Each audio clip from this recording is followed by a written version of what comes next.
The JSE closing to an over 2-month low, joining global nervousness over the debt vote in the United States, with the rand also remaining under huge pressure. To help us make sense of the early performance of the markets is Makwe Fund Managers, Mr. Makwe Masilela. Good morning to you, sir. Let's begin with the performance of the markets ahead of that all-important U.S. debt vote. You know, as we have seen that the markets for the month of May fell almost 3%, the rand weakened almost 7%. So today we are starting a new month on a very good footing, and all because we've seen when it comes to the U.S. issues that that bill managed to go through Congress, is now going to the Senate, and also we've seen that we had some two Fed officials saying come the 14th of June, most probably they might have to pause interest rate hikes, calling it a skip. And also we got some good manufacturing numbers coming out of China. That is the private survey of the Fed gave us a nice surprise growth. So markets are celebrating all that and starting a month on a very good footing. Let's talk about the rand gaining some strength, but it still remains under huge pressure. What factors are adding pressure on the currency?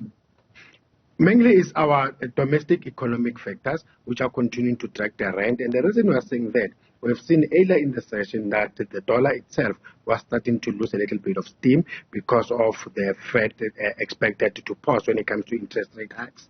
And also we've seen that, yes, the very same dollar managed to get some support when it comes to the progress that has been made on the bill.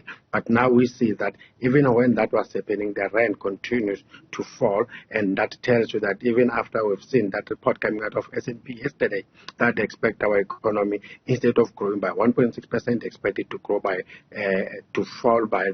grow by at least 0.7%. That also not boding well for the whole thing when it comes to the economy. So basically the rand is under stress because of all these domestic features that we are seeing, and this uncertainty doesn't bode well at all when it comes to our currency, and that continues to deter foreign investors.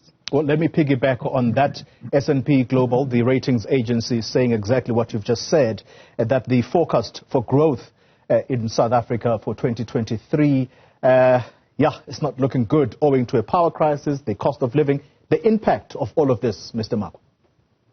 Basically, as you said, the biggest drag continues to be load shedding. As we know that load shedding itself is shaving off almost 2% when it comes to the GDP, and is adding almost 0.5% when it comes to inflation. So it's not good at all. But if you put load shedding aside, anyway, sub-Saharan Africa is not expected to grow. They expected to, at least the growth that was expected to be 3.4%. It's expected to be 2.9%. So meaning even if we didn't have load shedding issues, we're not even going to have a decent growth, and all because international economies are also not doing that great. Remember, we had good or big expectations when it comes to the Chinese economy when they reopened in December, but so far we see some uneven recovery when it comes to the economy. So what we thought will shield the global economy apparently is not happening.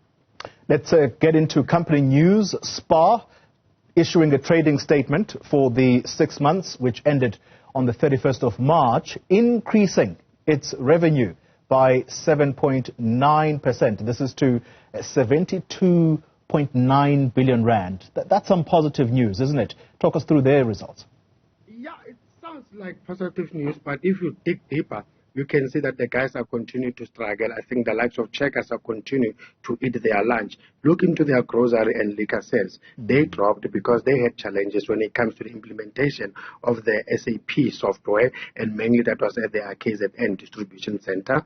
Look into Ireland and Southwest England. The guys are continuing to give strong performance, but the likes of Switzerland continue to struggle, as we've seen that they were transferring some of the corporate stores to independent retailers. But the issue about the cost, the guys unfortunately are unable to pass that over to customers, and not forgetting the fuel issue and the petrol issue, that this unfortunately have a negative impact, and hence they expect their profits as headline earnings per share to drop by 25%.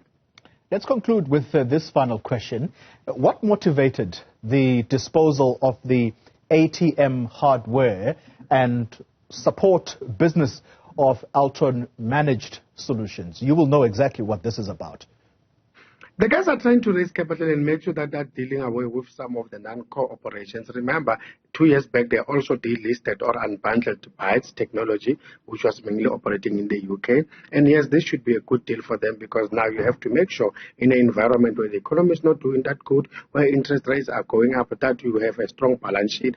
And if you can be able to build your balance sheet by selling some of the assets, then you will do that. And if this deal as it is plus minus 180 million rands, and they're selling that to a US technology company, and we've seen that the guys have met all the conditions because before the company was supposed to register for VAT here in South Africa, and we were waiting for approval from the Namibian Competition Commission because already they had the approval from the SA, Botswana, and Eswatini Competition Commissions.